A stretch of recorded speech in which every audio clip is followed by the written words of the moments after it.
अस्सलाम वालेकुम। ये रिव्यू है ड्रामा मेरी ज़िंदगी है तू का। और ओवरऑल कहूँ तो बिलाल अब्बास की वज़ह से ये ड्रामा कुछ बेहतर लग रहा है, क्योंकि उनका अपना एक पर्सनैलिटी में अट्रैक्शन है। अच्छे हीरो हैं, यंग हैं, तो गुड लुकिंग है इस वज़ह से, और छोटी-मोटी हल्की-फुल्की कॉमेडी है, कुछ कैरेक्टर है और कैरेक्टर में तज़ाद कम है, यानी कि कॉन्फ्लिक्टिंग आइडियाज़ नहीं है। इसलिए जो है कुछ थोड़ा मतलब रियलिस्टिक तो मैं उसको नहीं कह सकती, लेकिन बहरहाल एक समझ में आने वाला कैरेक्टर है कि चलो भई एक अमीर बाप का बिगड़ा हुआ बेटा है। बाकी आप किसी आदमी के कैरेक्टर को इस पूरे ड्रामे के अंदर डिफाइन नहीं कर सकते कि ये कैरेक्टर क्या है और क्यों है। ऐसा लगता है कि किसी बहुत ही नदीदे और तरसे हुए आदमी ने ड्रामा बनाया है, जिसको लगता है कि यार मेरे पास अगर पैसा होता ना जवानी में, तो मैं ऐसा लड़कियों को मुतासिर करता, मैं यूँ करोड़ों रुपए उस किस फलानी किसी लड़की के ऊपर निछावर कर देता।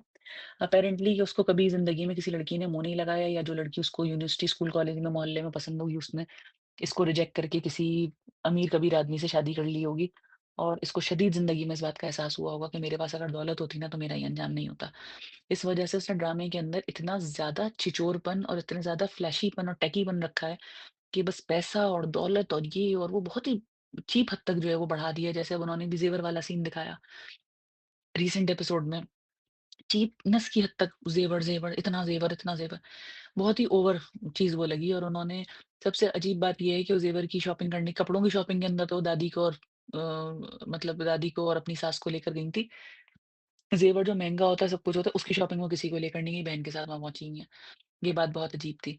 दूसरी बात ये है कि इसके अंदर आयरा का जो कैरेक्टर है, हानिया आमिर पहले काफ़ी क्यूट थी, लेकिन अब मुझे उनके अंदर ऐसा लग रहा है जैसे वो ड्रामे में बिला वजह आँखें फाड़-फाड़ के क्यूट बनने की नाकाम कोशिश कर रही हैं, इंतहा से ज़्यादा ज़हर लग रही हैं, क्योंकि उनका कैरेक्टर बहुत ज़हर लग रहा है। जिस तरीके से वो ये कह रही हैं कि पहले इस कदर के मुझे कोई कामयाबी में इंटरेस्ट नहीं है, बार-बार एक लफ्ज़ कहे चली जा रही थी, और मेरे अब्बा की इज़्ज़त और ये और वो फलानी बातें। अब वो सारी बातें भूल-भाल के और वो फिर कामयार-कामयार कर रही हैं और खुद पहुँची हैं उसके पास, और खुद जाके उससे इस किस्म की बात कर रही हैं घर में बगैर बताए। एक बात मेरी आज तक ये समझ में नहीं आई कि ये पहुँच क्यों जाती हैं? क्या इनके पास फ़ोन नहीं है कि ये फ़ोन उठाएँ और एक फ़ोन मिला के सारी बात कर लें? लेकिन ये बिलमुशाफ़ा पहुँच गई उससे बात करने के लिए। ये चीज़ मुझे बहुत ऑकवर्ड लगी। लोग कह रहे हैं कि उसकी सहेली बहुत अच्छी एक्टिंग कर रही है, एक्टिंग अच्छी कर रही होगी, लेकिन बहुत ही ओवर हो जाती है। मुझे हानिया आमिर और उसकी फ्रेंड जो है वो शदीद ओवर एक्टिंग करती हुई लग रही हैं।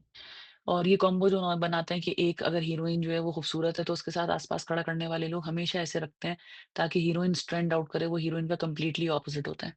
ये भी एक इसके अंदर फैक्टर है जो यहाँ बहुत ज़्यादा ज़रूरत से ज़्यादा जो है ना वो वाज़ेह हो रहा है। उसके अलावा इसके अंदर जो उन्होंने ये बताया, बहन की शादी हुई, उसका इतना लंबा उन्होंने ट्विस्ट बनाया और सब कुछ किया, वो उस वक़्त अच्छा लग रहा था, लेकिन अब वो भी ज़रा ओवर लग रहा है इस हिसाब से कि जैसे अली रहमान का कैरेक्टर उसके अंदर ख़ावर की शक्ल के अंदर आ गया है, और वो बार-बार दाँत निकाल-निकाल के उस लड़की से कह रहे हैं कि जी मैं आपसे शादी करूँगा। इतनी कोई अजीब बात है कि वो अमेरिका से आए हैं और उनको पता है कि अमेरिका के अंदर क्या तरीका होता है लड़कियों को प्रपोज़ करने का, वो अच्छी बड़ी उम्र के आदमी हैं। लेकिन वो आके बच्चों वाली हरकतें करने लग ही नहीं रहे कि ये अमरीका पलट है ना, उनकी अम्मा अमरीका पलट लग रही हैं, तो बिल्कुल चुड़ैल लग रही हैं। और ख़ास तौर पे जब रिश्ता रिजेक्ट हुआ है, तो वो जिस तरीके से लड़ रही हैं और झगड़ रही हैं, ये बात बिल्कुल समझ से बाहर है कि उस तरीके से इतनी बदतमीज़ी क्यों कर रही हैं। और सास जो है, बड़ी वाली बहन की, अली रहमान की यानी कि ख़ाला, वो क्यों इतनी अपनी बहू से लड़ रही हैं, बदतमीज़ी कर रही हैं, ये वजह भी समझ में नहीं आ रही कि ये क्या पागलों वाली बात है। बहू से लड़ने का क्या मकसद है? बहू तो अब तुम्हारे घर आ गई, उसके बाद रिश्ता हुआ तो बहू ने क्या किया होगा? लेकिन चलें, ससुराल है, उल्टी-सीधी हरकतें और बातें करना जो है वो ससुराल वालों की आदत होती है, उन्होंने भी कर ली। अली रहमान का कैरेक्टर बिल्कुल गैर ज़रूरी है, मुझे आजकल फ़ील होने लगा है कि अली रहमान जो है उनको कोई पर्ची मिल गई है, और इस वजह से वो हर ड्रामे में थोड़ा-सा आ गए हैं। जैसे केस नंबर 9 के अंदर भी वो आए हैं, बिला वजह आए हैं, उनकी कोई ज़रूरत नहीं थी, बिल्कुल बकवास कैरेक्टर है उनका। इस ड्रामे में भी वो बिला वजह, और दूसरी बात ये है कि इस ड्रामे में वो इसलिए ज़्यादा बुरे इसलिए लग रहे हैं, एक तो कैरेक्टर उनका बहुत वीक है, इसलिए नहीं कि वो एक्टिंग ओवर कर रहे हैं, कैरेक्टर बहुत वीक है। दूसरी बात वही है कि बहुत यंग लड़कों वाली हरकतें कर रहे हैं कि खुश हो के एक लड़की से जाके मिलना, उसको शादी का की ऑफ़र करना, उससे ये कहना, तो ये उनकी उम्र पे सूट नहीं करता। ये अच्छी उम्र के आदमी है, कोई नन्हे बच्चे नहीं है जो काकों वाली एक्टिंग वो उसके अंदर कर रहा है। तो इसके अंदर ये सारे कैरेक्टर्स हो गए। ऊपर से एक दादी समझ में नहीं आ रही कि वो इतनी तहज्जुद गुज़ार हैं और वो इस कदर हाजी साहब यूँ कर रही हैं।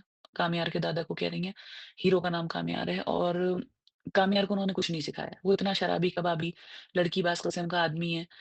सारे हराम काम वो करता फिर रहा है। तो दादी जो है वो भी पाकिस्तान में थी, अम्मा-अब्बा भी पाकिस्तान में थे, कामयार भी अमेरिका से नहीं आया।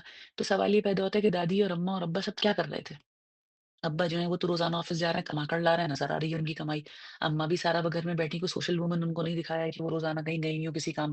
उनकी भी कोई बहुत ज़्यादा सोशल एक्टिविटीज़ नहीं दिखाई, कभी-कभार ही दिखाया है कि वो कहीं जाने की बात कर रही हैं, लेकिन सारा टाइम वो घर में हैं। ख़ासी खुशमिज़ाज हैं, बेटे से भी बात करती हैं, बेटा ही उनको हर वक़्त ताने दिए चला जा रहा है कि आप लोग मिल के नहीं बैठे। एक बात आजकल मैं ये बात महसूस करने लगी हूँ कि बच्चे जो हैं माँ-बाप के मामलात में कुछ ज़्यादा बोलने लगे हैं। माँ-बाप का आपस में कोई भी ताल्लुक है, तुम्हें तो सब कुछ मिल रहा है, तुम्हारी तरबियत भी हो रही है, खाने-पीने को भी मिल रहा है, सब कुछ मिल रहा है। ठीक है, कि माँ-बाप की लड़ाई-झगड़ा बच्चों की पर्सनैलिटी खराब कर देता है। लेकिन उसके अंदर एक बात भी है कि अगर आप सेपरेटेड माँ-बाप के बच्चे देखें ना, तो वो ज़्यादा दुखी होते हैं। हालाँकि लोग ये कहते हैं कि खराब रिश्ता है माँ-बाप का, तो वो माँ-बाप को एक-दूसरे को आपस में मार नहीं रहे, कुछ नहीं, सिर्फ़ वो मिलके नहीं बैठ रहे। ठीक है ना? तो औलाद अब जब बच्ची थी तब तो चलो बच्चा था छोटा तब तो उसको ये बात समझ में आई कि मेरे माँ-बाप आपस में लड़ते हैं, दूसरे माँ-बाप की तरह नहीं है। लेकिन बड़ा होने के ऊपर पाकिस्तानी सोसाइटी में स्पेशली बच्चों को ये बात समझनी चाहिए कि इन माँ-बाप को एक-दूसरे से शदीद नफ़रत थी। लेकिन ये सिर्फ़ औलाद की खातिर, सिर्फ़ मेरी खातिर एक-दूसरे के साथ रहे। तो ये भी एक चीज़ जो होती है ना बहुत ज़रूरी है औलाद के लिए रियलाइज़ करना। इसलिए बगैर सोचे-समझे हर वक़्त अम्मा-अब्बा को ताने देना, तिश्ने देना और ये कहना कि जी आप यूँ, इससे बच्चों का कोई सरोकार नहीं है कि माँ-बाप के अपने आपस के अंदर ताल्लुकात कैसे हैं। तुम्हारी वज़ह से साथ तो हैं ना, खुश होने की कोशिश कर रहे हैं, तुम्हें सारी चीज़ें प्रोवाइड कर रहे हैं, तो बस अब थोड़ा-सा बच्चों को भी एडजस्ट करना चाहिए जब बड़े हो जाएँ। मैं छोटे बच्चों की बात नहीं कर रही हूँ, क्योंकि छोटे बच्चे ये बात नहीं समझ सकते, लेकिन बड़े बच्चे ये बात समझ सकते हैं। बहुत सारी चीज़ें ऐसी होती हैं जो इंसान को मिल जाती हैं इस तरीके से अगर माँ-बाप एक तो ये कि आपके माँ-बाप मौजूद हैं, अलग-अलग नहीं हो गए कि आप बैग बना के आज अम्मा के पास जा रहे हैं, 3 दिन बाद अब्बा के पास जा रहे हैं। मौजूद हैं एटलीस्ट आपके अम्मा-अब्बा और आपकी खातिर एक साथ रह रहे हैं। आपको शर्मिंदगी, बेइज़्ज़ती नहीं उठानी पड़ रही कि आप स्कूलों में, कॉलेजों में जाके कह रहे हैं कि मेरे अम्मा-अब्बा की तलाक हो गई है वगैरह-वगैरह। तो ये बातें थोड़ी-सी कंसिडर करनी चाहिए बिला वजह दूसरों को देख के, दूसरे कल्चर्स को देख के। ये समझना कि खराब रिश्ता है माँ-बाप का तो उनको फ़ौरन आपस में तलाक ले लेनी चाहिए, ये कोई ज़रूरी नहीं है। और इसका कोई फ़ायदा नहीं है बहुत ज़्यादा, तो अगर कोई माँ-बाप ने डिसाइड किया है कि हम बच्चे की खातिर साथ रहेंगे, तो वो कोई बुरा फ़ैसला नहीं है, अच्छा फ़ैसला है। और कोशिश करें अपने रिश्ते को बेहतर बनाने की, जैसे अब लग रहा है कि इनके माँ-बाप का, कामयार के माँ-बाप का आपस में अच्छा जो है वो हो जाएगा, रिलेशनशिप हो जाएगा, विद टाइम वो माफ़ कर देंगी। तो एक ये चीज़ हो गई। एक बात ये कि जो इसके अंदर आयरा के माँ-बाप हैं, यानी कि हानिया आमिर के, उनके अम्मा का तो कोई किरदार है ही नहीं। तो मुझे समझ में नहीं आया कि इसमें जवेरिया अब्बासी को कास्ट करने की क्या ज़रूरत थी? किसी भी सस्ती एक्ट्रेस को खड़ा कर लेते। अब मुझे नहीं पता ये भी सस्ती एक्ट्रेस बन गई हैं, बहरहाल एक वेल नोन एक्ट्रेस हैं। तो ये अब सिर्फ़ प्लेटें रख रही हैं, प्लेटें उठा रही हैं, फ़ोन पे बात कर रही हैं, किचन में चीज़ें तल रही हैं। इनका सिर्फ़ यही काम रह गया, उसके अलावा इनका कोई काम नहीं है। ये बात मुझे बहुत अजीब लग रही है कि एक बड़ी एक्ट्रेस को लेके आपने उनको कहीं खड़ा नहीं किया। एक बात मुझे ये भी समझ में नहीं आई कि लोगों ने इस बात पे ऐतराज़ क्यों नहीं किया कि ये औरत घर का जो काम कर रही है खड़ी हुई और ये कोई वर्किंग वूमन नहीं है, तो इसकी फाइनेंशियल स्टेबिलिटी का कोई इंतज़ाम क्यों नहीं नज़र आ रहा? ये भी एक मुझे अजीब बात लगी कि लोग इतने लिबरल थे और बड़ा शोर मचा रहे थे और बातें कह रहे थे तरह-तरह की। ये चीज़ हो गई। इसके अलावा एक बात ये कि जो अब्बा का किरदार है, एक तो मुझे अली खान की जो डायलॉग डिलीवरी है बहुत ही बनावटी लगती है। ऐसा लगता है कि वो बना बना के उर्दू जमा के बोलने की कोशिश कर रहे हैं। अम दूसरी बात है कि जो उनका कैरेक्टर है डॉक्टर साहब का, एक दफ़ा भी उनको डॉक्टर बने में कहीं नहीं दिखाया है कि वो किसी के इंजेक्शन लगा रहे होते या किसी को नज़ले-खाँसी की दवा लिख रहे होते या कुछ भी कर रहे होते। ऊपर से ये कि जिस तरीके से वो सारे मामलात को हैंडल कर रहे हैं, बहुत ही बचकाना हैंडलिंग है उनकी। खामियार के मामले को जैसे उन्होंने शुरू में हैंडल किया, जिस वक़्त वो लड़का इनके घर आया था, माँ-बाप को लेके जितनी बदतमीज़ी उस वक़्त वालिद साहब ने उन्होंने अली खान ने करी, बिल्कुल समझ से बाहर थी। वजह उसकी देखिए ये है कि गुस्सा उनको बेशक होगा उस लड़के पे, लेकिन समझने वाली बात है कि तुम्हारी 2 बेटियाँ हैं, तुम कोई इन्फ्लुएंशियल आदमी नहीं हो और तुम जिस आदमी से पंगा लेने के लिए जा रहे हो, वो तुमसे बहुत ज़्यादा पैसे वाला और बहुत ज़्यादा ताल्लुकात वाला और असर-ओ-रसूख वाला है।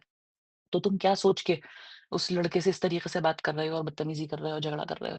तो ये चीज़ मुझे थोड़ी ऑकवर्ड लगी। तो ओवरऑल मैं कहूँ कि ये ड्रामा जो है ना अगर ब बहुत ज़्यादा टाइम है, फ़ारिग़ टाइम है, छोटा-मोटा हँस लेने का जी चाह रहा है या कोई नमूदो-नुमाइश और फैंटेसी वाली चीज़, सिंड्रेला स्टोरी टाइप की चीज़ देखने का जी चाह रहा है, तो देख लें। अदरवाइज़ ये बहुत ही छिछोरी हद तक इसमें नुमाइश का अनसर जो है ना, वो बहुत ही ज़्यादा वो है अ ओवर एक्ज़ैजरेटेड, ख़ास तौर पे जो उसमें दौलत का अनसर है, वो बहुत ही नाक़ाबिले बर्दाश्त है।